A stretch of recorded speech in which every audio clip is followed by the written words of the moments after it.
What's going on, boys? I know, I haven't had an upload on here for a while. I do apologize about that. I have a lot of stuff working in the background, how to play dinos for Master Duel, how to speed run into a meta deck in Master Duel, as well as our first Master Duel power ranking. But while it was still fresh in my mind, I wanted to quickly talk about the meta in Duel Links because we just had our GGTour tournament. $500. I believe it's the largest Duel Links tournament that's still in effect right now. And normally I don't like looking at one tournament and kind of dictating the meta from there, but unfortunately the way Duel Links has worked out is there isn't really anyone still doing tournaments besides us. So we take what we can get, and we can try to infer what the meta might look like, kind of going into the game.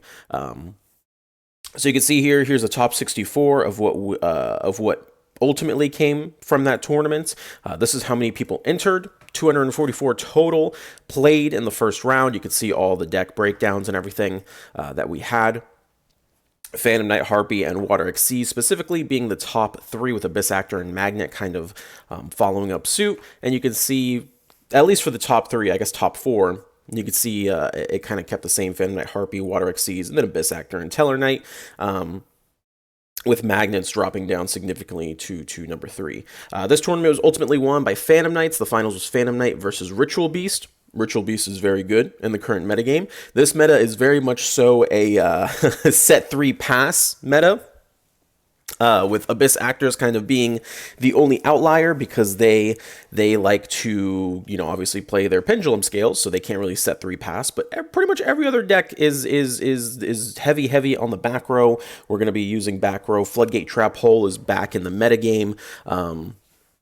And that's kind of where everything is. Even Harpies, which was originally kind of the anti-back row deck, is now a back row deck, right? They're all playing the Mind Scan version. No one's really playing Harpies Hunting Ground. I remember when the original nerf happened, a lot of people were like, oh, people will still play, Harpies Hunting Ground. It'll just be harder to get off. That is not the case. Harpies is definitely 100% a back row deck now. Same with WaterXcs and Phantom Knights. Phantom Knights has the ability to OTK heavily from the graveyard. That's why things like Abyss Actor has kind of come in with Seal Tomb. Madonna can easily proc the Seal Tomb. And kind of just destroy everyone. And the meta is really being shaped up around Phantom Knights. Phantom Knights have searchable back row, they have that OTK potential, and most decks that end up going into tournaments are either Phantom Knights or decks that counter Phantom Knights. That's kind of the idea behind it. That's especially why you see things like Floodgate Trap Hole kind of come back as well. Very powerful deck.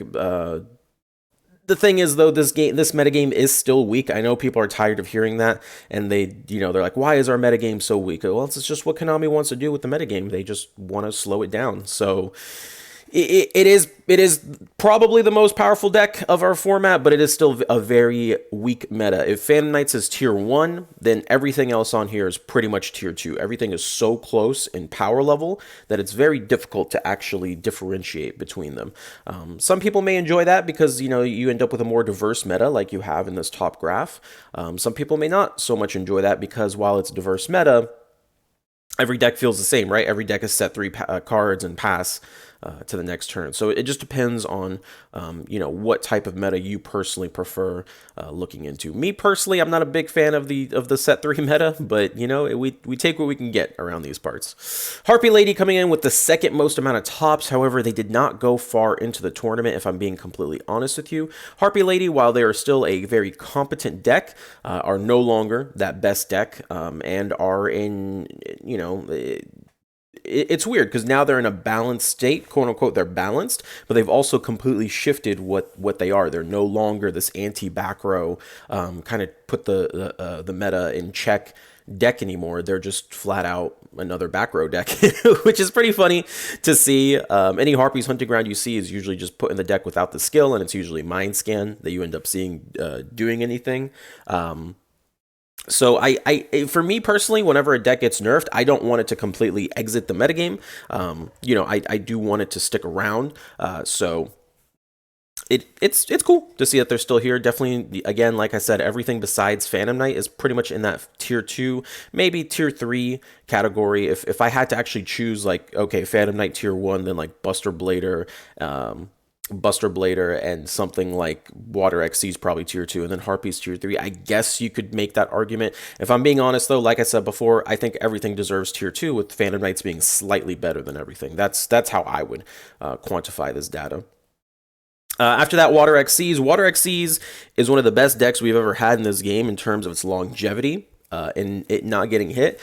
And people just constantly shit talk the WaterXcs deck because it's so simplistic, right? But in a weird way, it's like every deck has kind of become simplistic. No deck is really that difficult, and every deck kind of mirrors WaterXcs to a degree. So it's kind of funny that people are still kind of shit talking on WaterXcs.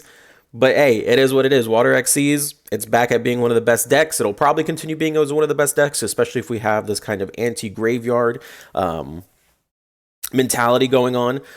You're gonna have people playing Phantom Knights, and you want that anti-Phantom Knight strategy, which Abyss actors do well. We'll talk about them in a moment, but obviously, a lot of people like playing the Abyss, the Abyss Dweeber to lock down the graveyard Abyss Dweller, plus the Necro Valley APK. They always open up Necro Valley. Necro Valley is an honorary water deck card at this point. Abyss Actors are on here. Yes, Abyss Actors, they can play Sealed Tomb with the Madonna Search. So you activate the Madonna Search. Now you can Seal Tomb. So that's been a very powerful strategy. And then OTK against Phantom Knights. Again, the entire meta warps around them. So that's why they are so high. I do think they're a little overrated. I think a lot of people saw them do well in KC Cup. And I'll be honest, I don't think they're super amazing. They're just able to kind of lock down graveyards with Sealed Tomb. Teller Knights didn't really do much. They did top with 4 of them, but it wasn't really off of Trevor. If we're being honest, Trevor is kind of like a secondary or third win condition. It usually ends up being the back row into Deltros OTK, where they win off of. Not much has changed with the deck, other than they get to occasionally Zeus. I think the other thing, too, because of things like Fiendish Chain and the Fog Blades and everything being in the metagame, returning cards to the hand isn't as powerful of just removing them from the field outright. So, your opponent would just reset Fiendish Chain if you can't OTK. And of course, things like Sphere Karibo and Kiteroid are still very, very much so in the metagame. So you're not always guaranteed lethal with that Trevor. So it hasn't made a huge impact, unfortunately. Buster Blader at a very low representation here in the top 64. Buster Blader had a good run when Magnets were tier 1, because they had a searchable way to banish from the graveyard. And while that's still powerful against Phantom Knight, and we've definitely seen our last GGToor, Buster Blader destroy Phantom Knight, I think it's kind of a toss-up with Buster Blader. It's just not as consistent as the other top decks right now. In terms of power level, it's still up there. Isn't like a tier 1 style deck, but in terms of consistency, it's like a tier 3 deck. So you kind of take the in-between, right?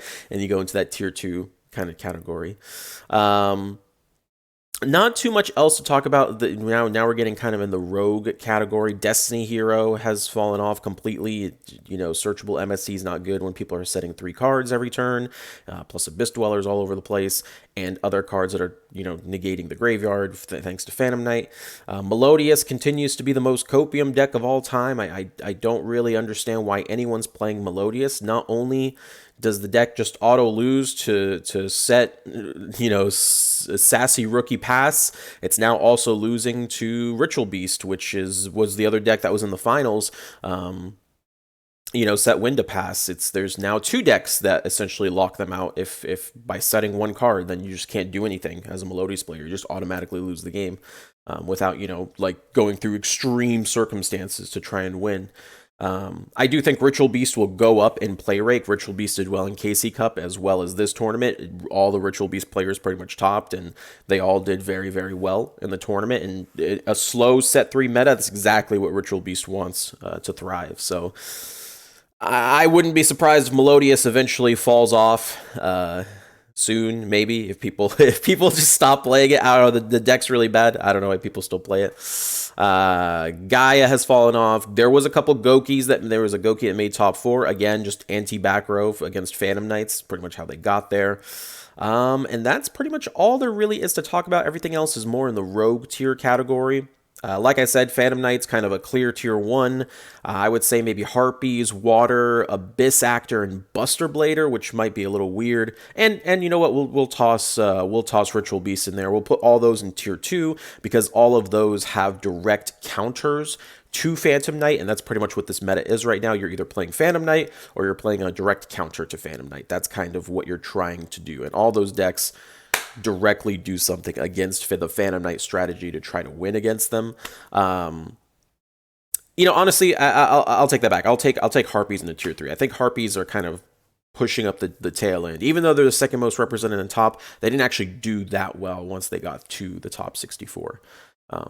And then pretty much everything else is on here down to like Magnets, tier 3 worthy, I would say. That's pretty much it, though. You guys tell me if you enjoy this meta. From the people that do still play the game, from what I understand, they do enjoy this meta more than any other meta. It's more diverse. I can tell you right now, statistically, it is more diverse. And we'll see how it continues to develop. That's it from me. Peace out, boys.